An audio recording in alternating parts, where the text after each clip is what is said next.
Hey, how's it going, everybody? My name is Dan Allen. This Saturday morning, March the Six. 6th. Thank you, Ms. Wings. This is our weekly Q&A. Hold on one second, a lot of stuff going on right now. So we have a business project every Saturday. We do a question and answer session. Myself and my partner, Mr. Tito Avila, and hopefully helping our business partners and clients get from one week to the other week to the next week with more clarity, so they have more productivity. So this is that session. Mr. Avila, are you there? Yes, sir.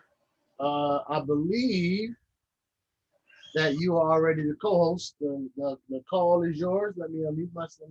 Let me camera myself. There we go. So let me get this light up there. So the call is yours, sir. Toy, you got the let people in, please. Okay. Well, there it is. Good morning, everybody. Beautiful Saturday. A little chilly out here, but feeling good. How you doing, Mr. Allen?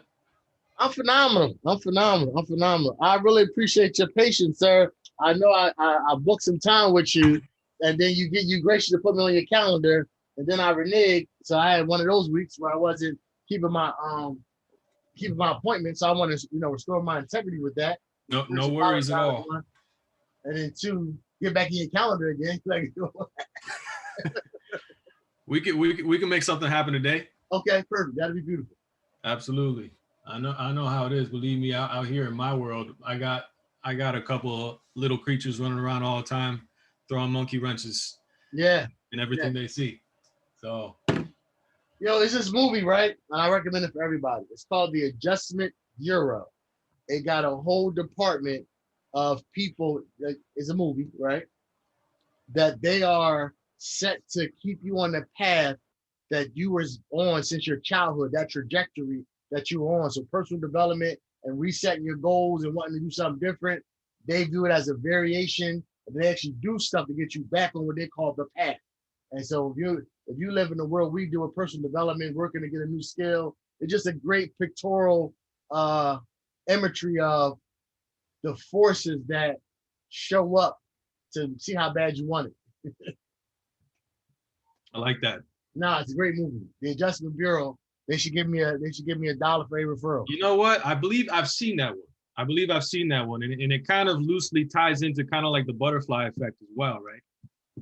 In terms of one action changes the whole trajectory in the course of well, this would be more the thing in the butterfly effect want you not to do it. The butterfly effect just shows the ramifications of the decision, which is what we're talking about.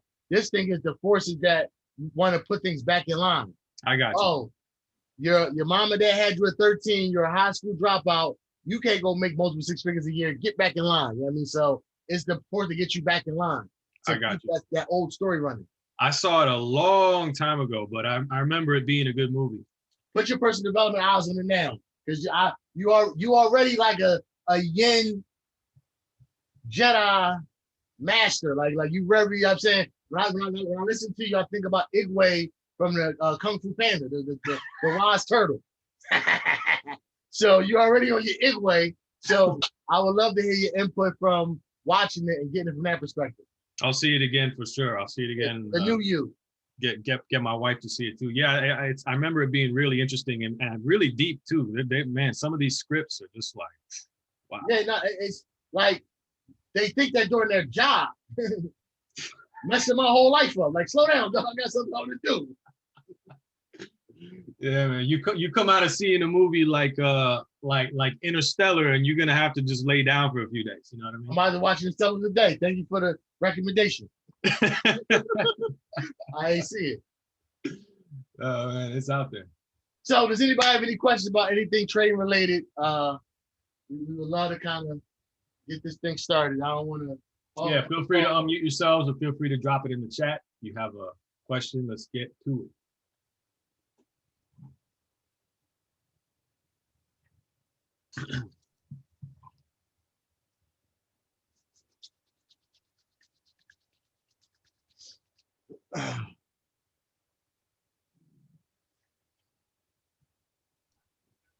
Grand Rising, everybody. I'm late. Morning. Good morning.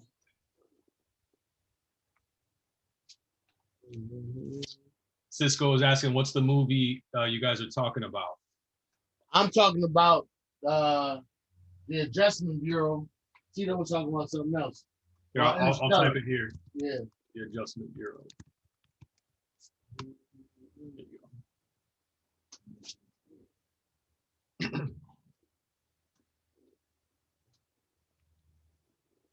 You need to call it How Bad Do You Really Want It? How bad do you really want it?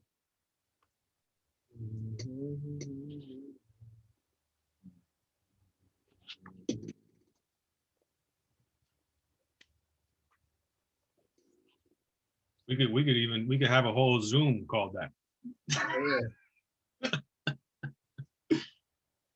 So many things we can get into. Not everybody at once, though. You know, let's take it easy. If you got questions, one at a time. Feel free to unmute yourselves or drop it in the chat.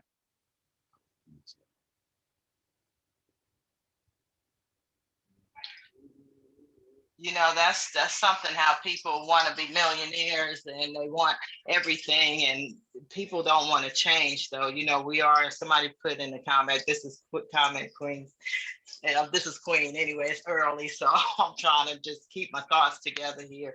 But one thing I can say, we're here today because we want it. You know, you've got a lot of people, they say they want it, but their action speaks louder than words. Even though it was 5 after, I said, you know what, I got to get on the call because I'm not just trying to be talking about it, especially as a leader. We've got to do what others don't do. And for myself, even though I've got things going on, we all do. We can complain and be in the bed and say, well, I'm giving up on this thing. But we're on something right now. And I thank you guys for always being committed to us as a team leaders to assist us in becoming better people, better coaches, and better leaders. Thanks. I see that. You're welcome. Absolutely. So we got a question here. Is can you explain your ask and bid lines on the chart? So this is an option that not everybody uses. It's not a default setting by any means in TradingView. I believe it's in here, bid and ask labels under scales in your chart settings. So most people don't use it. I only use it because for me, it's useful. Basically, when a candlestick is being painted, right? You're seeing the price, what is being declared as that is the current price of that pair that's being traded at that moment. So when you see, for example, this latest one, we can see that we're on the 1 hour. So at the beginning of the hour, the price was here. And when the markets closed, it was down here. Okay, so we have a bearish candlestick being painted. And where it's being painted, that point of the price line, which is this middle line, and that's the typical one you're going to see on any chart, that line is it's not the actual price. In other words, it's a simplified version of a formula that is calculating the price at that moment. The real prices, I say prices, right? The real prices are the current going rate and the current coming rate. In other words, the current selling price and the current buying price. So there's always two prices when it comes to any currency pair, whether it's commodities, Forex, cryptocurrency, whatever it is, right? So in any market, that comes standard. What we're seeing here in terms of these two lines, those are the two quote unquote real prices. Okay, the top one is the selling price, the bottom one is the buying price. Why do I personally value this information? Why is it important to me? Well, that middle line is the average of the two. So when you see a candlestick being painted, it's just painting the average of those two prices, saying, okay, this is the current price based on the average of those two. This is why spread is so important, because when the spread is wide, then the selling price gets further away from the buying price, okay? Now, whenever I enter a trade, let's say that at this exact moment, I opened a long position. In other words, I bought GBP USD. Right now, the actual my entry would be right here at the bottom of that candlestick, right? But because of my because of the spread, my position is measured by the buy price. Okay, so in other words, I'm already in the negative, even though I bought here. The broker's saying, okay, you're starting down here. This is why risk management is so important, because as retail traders, we trade at a disadvantage. This is why basically 99% of the time, if not more, when you open a trade, you're in the negative because of the spread. You come in, and whichever side of this line that you're on, whether you're buying or selling, that's what you're going to see reflected in your distance to the take profit and the stop loss. So you start always closer to the stop loss than you do to the take profit if you have them evenly set. Okay. So in other words, if this line right here, I'll make it red just to make it clear. If this line is my stop loss, and this line is my take profit, and I'm buying, you can see if this line down here, the buy line, which I'm buying, if that hits the stop loss, I'm done. The trade is over. If in order for me to take profit, it's not the price line that needs to hit take profit. Okay, the line that needs to hit take profit is the buy line. Okay, so basically, I need this line to hit here. All right, not the price line. How many people have been in a trade and they've seen the price hit take profit and it doesn't take profit, and you're just like, oh, what's going on? It's already there. This is why, because it's not the price line that is judging whether or not you won.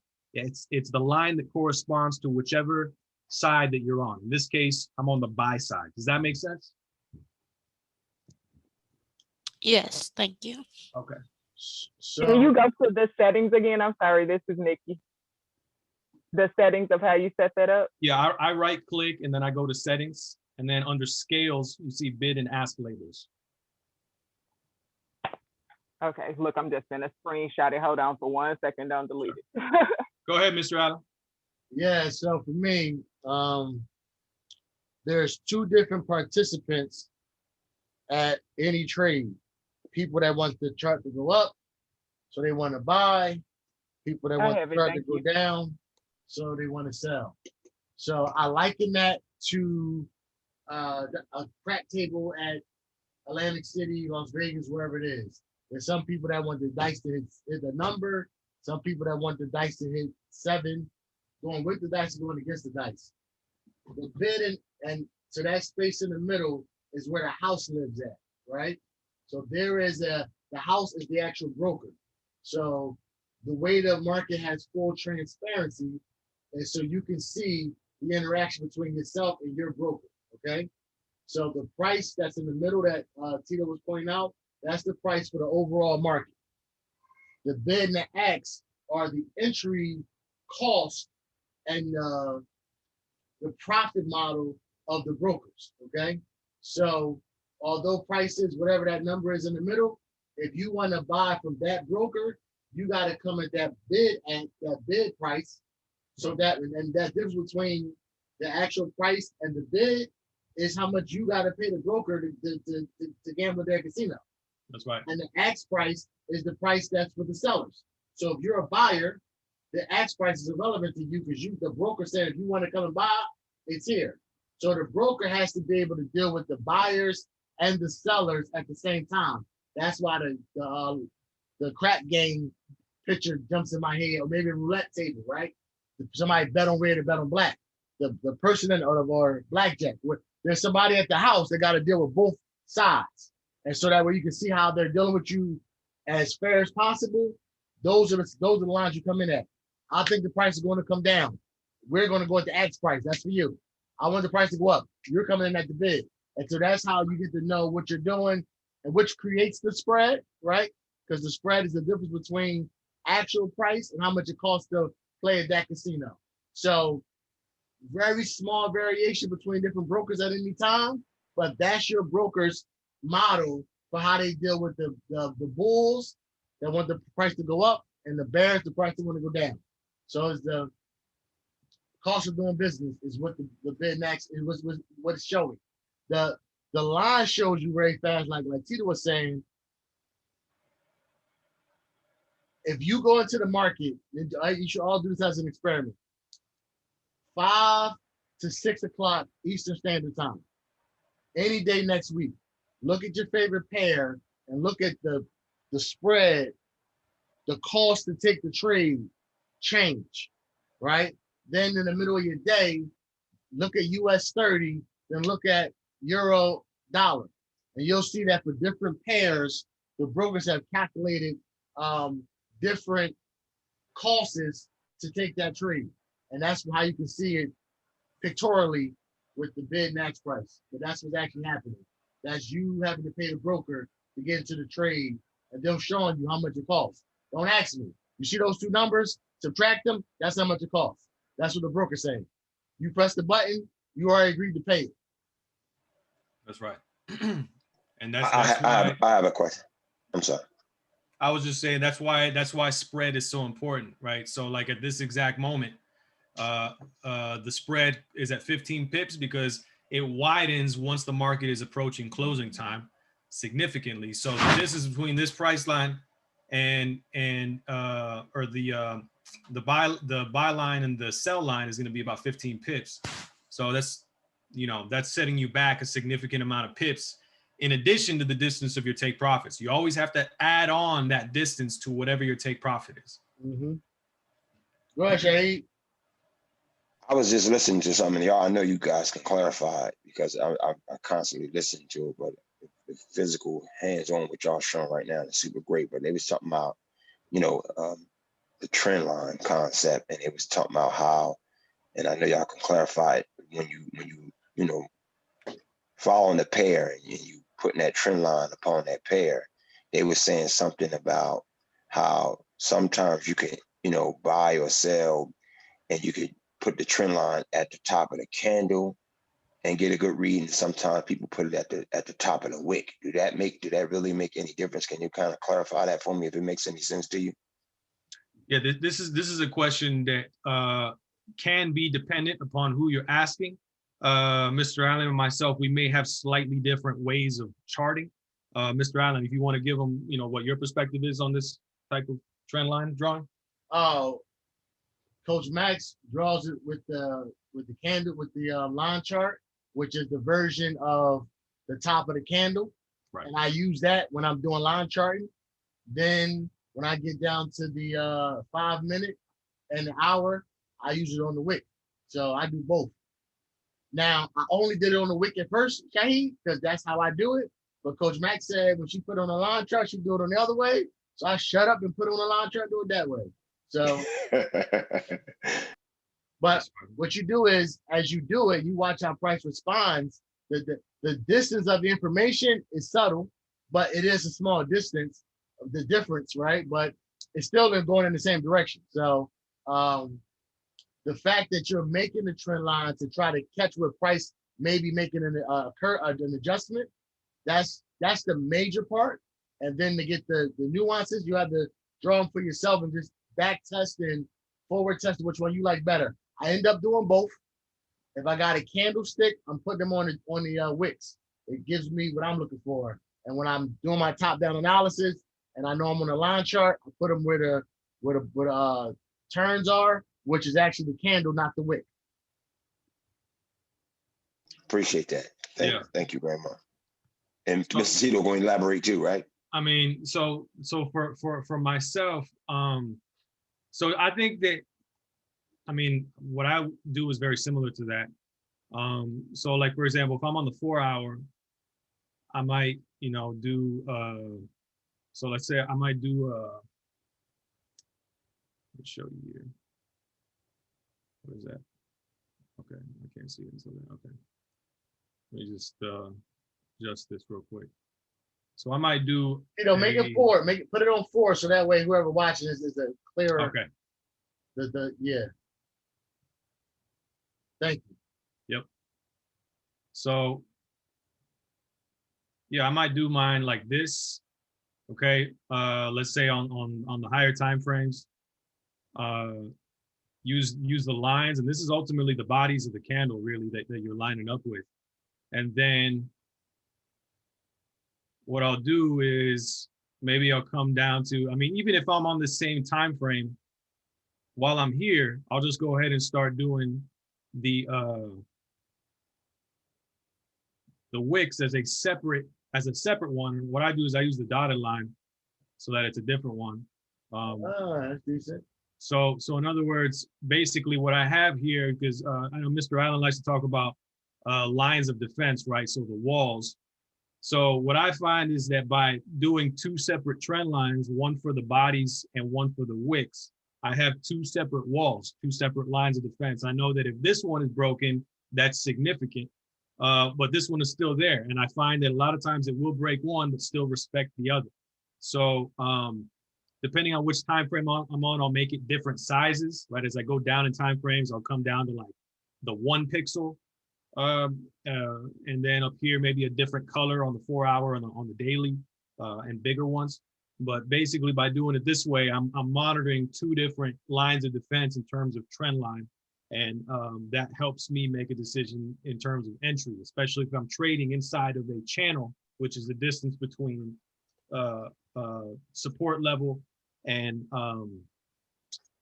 the actual ceiling of the channel itself, rejection.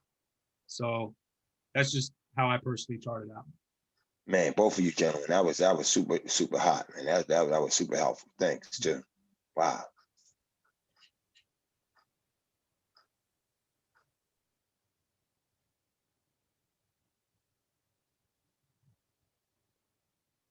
So, you know what? Why do you have your line chart with the? What's your significance to have it with the fog with it or the area? Yeah, the glow. This one right here? Yeah, it just looks better than mine to me right now. I'm just trying to find out, is it just it's the two, it's area. This is the same thing as line. Right. But it just for me, visually, for me, it helps me to get a more clear sort of visual on it. I guess because of the gradient on the inside. Somehow it just like looks, it's easier for me to. No, I like it. It look fancy. Like I'm about to put some area on mine. See, I look. Yeah, I like it a lot. I mean, it's because a lot of times, especially the line is just a little. For me, it's just a little too plain. You know, and there's a lot of other stuff right going on. Like you got letters and other lines and stuff. So for me, it kind of just it makes it more clear. This looks fancy. I'm all over it. I got it. Thank you. We fancy around here. And I might adjust the wick trend line if I go down, right? Like for example, down to 5 minute, I might zoom in and just kind of fine tune to make sure it's right on the wicks and stuff. And once these are smaller, like, you know, if I'm on the 5 minute, for example, if I have them smaller, then I'll be able to do that a little bit easier. But it just depends on, you know, what time frames you're looking at and how you personally like to do it. I keep them like this with the dotted and the dash line because I personally do my support and resistance levels. This is where I've kind of like my style has evolved to is that I use regular trend lines, but I use them straight and I use them bold. So I'll do it something like that, and I'll usually decrease the opacity just a little bit. And just kind of, yeah, just do it like that, you know, support and resistance levels, and I'll measure them out. Hey, I have, go ahead, Cisco. Just a quick general question. I'm not sure if it might be a matter of opinion or actual like something you should do, but when trading, if you is there a bias, I guess, maybe on trading when the market first opened? Like, let's say I want to trade Asian session and it opens at 5.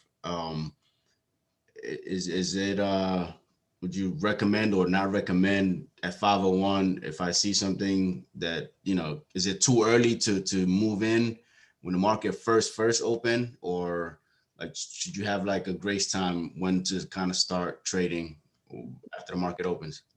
Never take a trade between 5 and 6 p.m. Eastern Standard Time. Never take a trade. Never. Like don't like. I don't know how serious to make that sound, but never take a trade between 5 p.m. and 6 p.m. Eastern Time. May I ask why? Absolutely. When 5 o'clock hits, although Sydney, which is Australia, is just opening up, Japan hasn't opened up yet. The market as a whole, they're recalibrating for an hour based off of the previous day's transactions. It's just something you got to know as a trader. So at 5 p.m., New York just closed. So take a step back. The 24-hour day is really the banking hours of four different banking sessions, right? So at the end of that trading day, which is 5 p.m. Eastern Standard Time, everybody is kind of recalibrating for that first hour of what the books got. Why after New York instead of after? We didn't make it. But Jim Rome says don't take that class.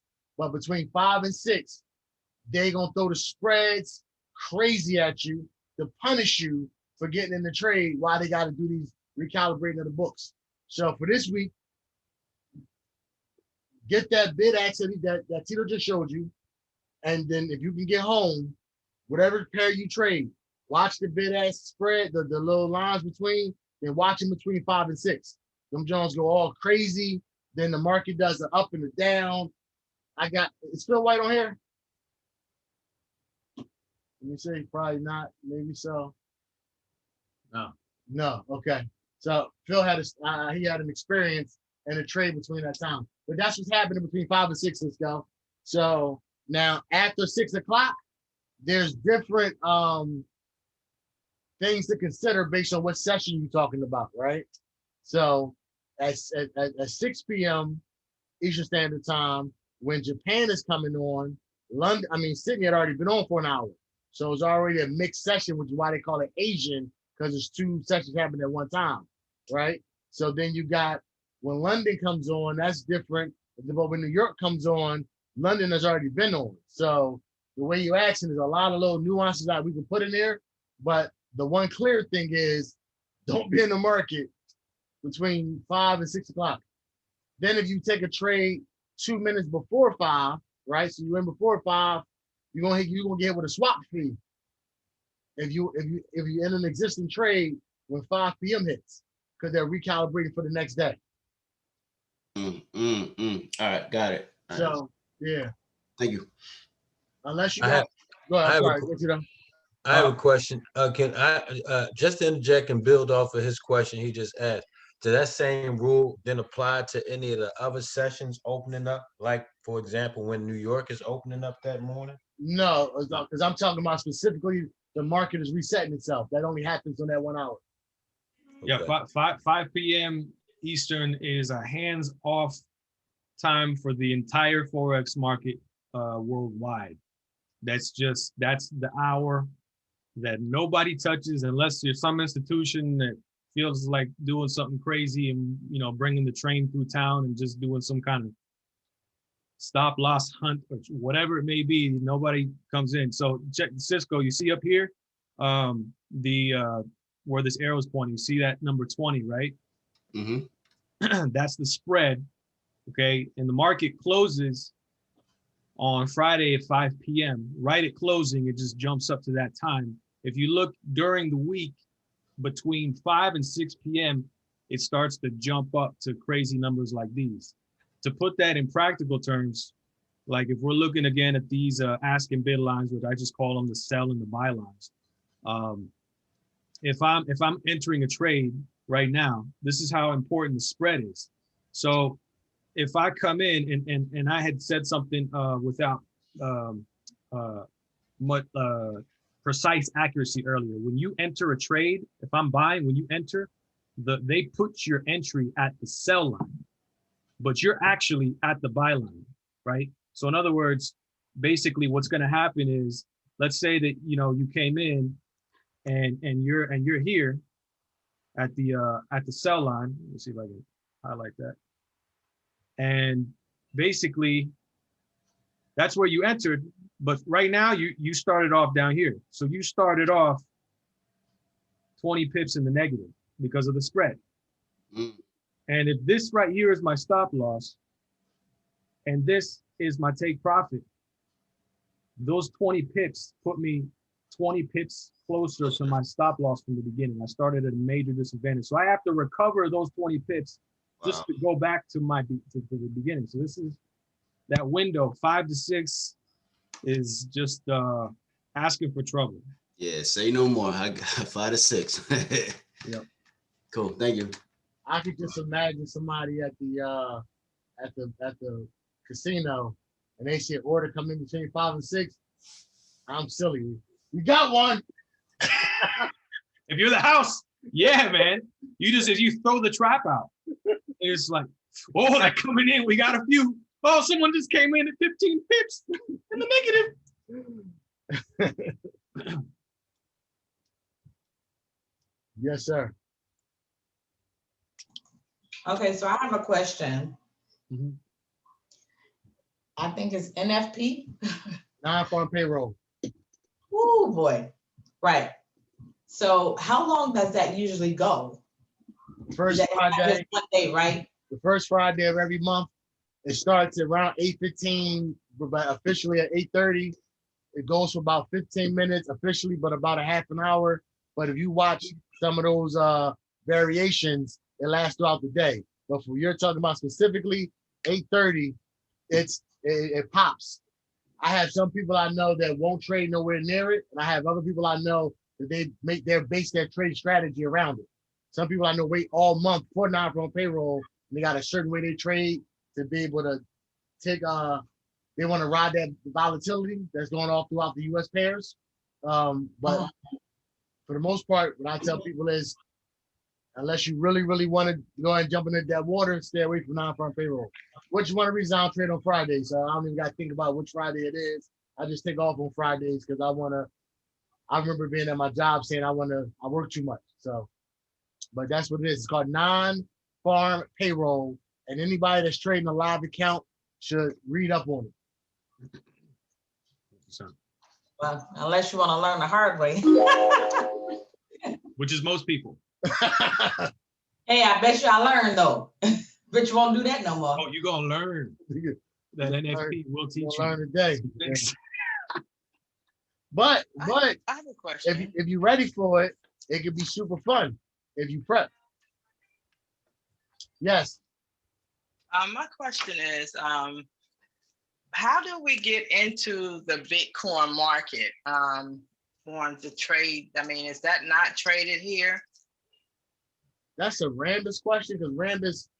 So no. You can't. I'm looking at the financial side of things right now, where cash is getting ready to be exempt, and the U.S. dollar is about to be zero. How do we? That's what I want to trade right now. I don't this right here because of where I am in the my actual what I do for a trade. I know where the dollar is heading. I know this is not the conversation for here, so I guess will we be getting to that at one time? No, just Google. Well, the answer really is Google what U.S. brokers allows BTC. That's the answer.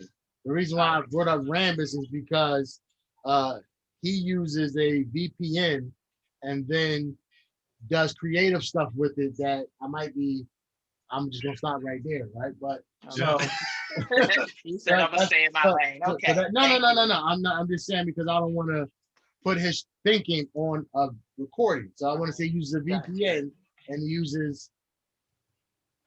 Yeah, but to answer it for anybody that's their question. It's just a pair at the end of the day. If you want to buy it to hold it, that's something different. Then you start finding out what places. I buy crypto at crypto.com, Coinbase, Binance. We buy it I use it for what's called utilitarian purposes. I use the actual coins, right? Yeah, but that's what I'm using, Coinbase. Yeah, okay. So yeah, yeah. And one time Randall said he'll never use Coinbase again. I never asked him why. He's smarter than me in this area. I don't use Coinbase anymore. I'm still like, once you're a perceived source for me, my questions get super limited. Like, you said no? Good. That's enough. So I got a crypto.com. We got a crypto.com account. So they don't pay us anything for saying that.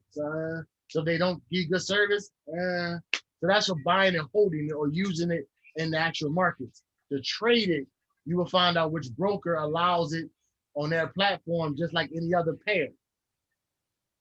Yeah, because I do have a utility company I have to use Coinbase for. That's the only reason I've got it. But Right. I appreciate it. Thank you so much. Absolutely. To my knowledge, there's no regulated U.S. broker that offers Bitcoin trading. So Okay, there you go. All right, Said a that's whole why lot we right got there. people that know everything in the market. So thank you. So how do we do trade? I guess we have to use the other options that he's given us, which is, we all, those of us that's participating in it know. You had to Okay, Google. thank You had you. to Google which brokers allow BTC USD trading.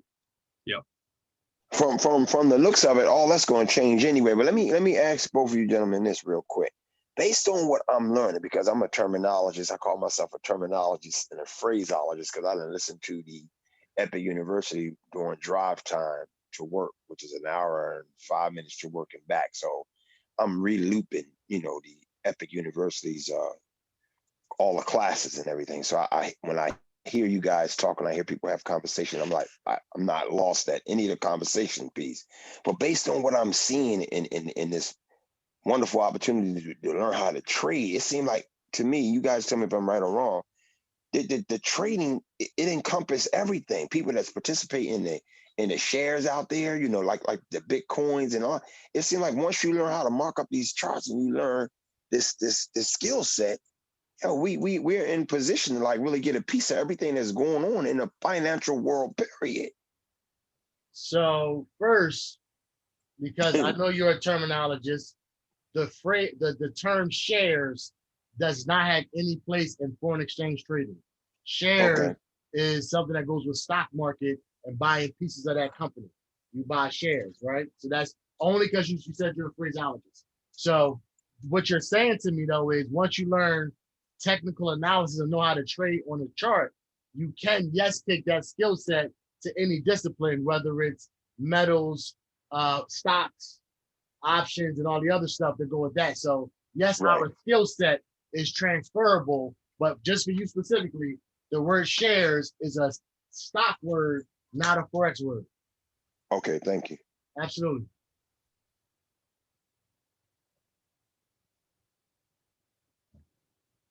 We at 11:37. We winding down. If the call's hot and heavy, we got questions coming in. We're gonna honor all of them. But after 11:30, if we get quiet, I start looking for the back door. any more questions? Feel free to unmute yourself or type in the chat.